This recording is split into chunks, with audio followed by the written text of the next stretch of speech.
Hey everyone, in this video I'm going to talk about what you can expect if you've gone electric and decided that a level 1 charger just isn't quite cutting it for you.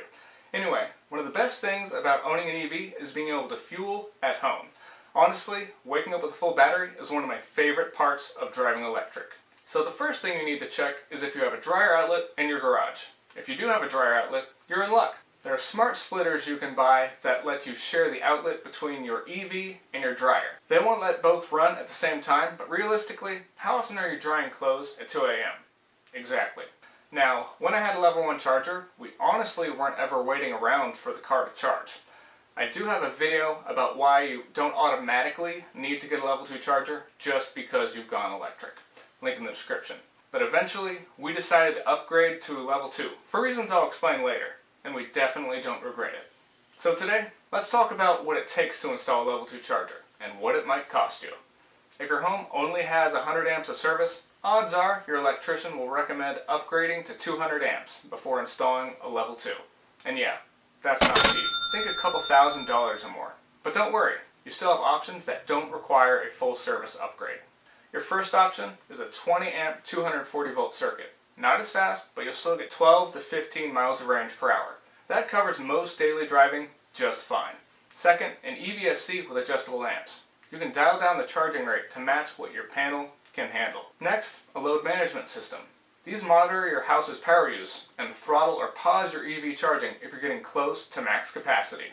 If you already have 200 amps, good news! You can usually get a line run to your charger from your panel for $1,000 or less, depending upon how close your panel is to your garage. If your panel is right by or inside your garage, easy peasy, lemon squeezy. This can probably DIY if you're confident. If it's on the far side of the house, like mine, expect more cost, and unless you really like crawling through crawl spaces or attics, you'll probably want an electrician to handle it. Note that if you're balking at spending $1,000 to upgrade to a level 2 charger to spend less on gas, I saved $800 on fueling costs in my first year with a Tesla, and I'd already been driving electric for 4.5 years before that, so I'd already saved the money. Finally, remember that this isn't something that needs to be redone unless you move. So as long as you continue driving, this upgrade will pay for itself. Here's a formula to help you determine just how fast. And speaking of electricians, unless you're really confident in your wiring skills, please get a licensed pro to do this.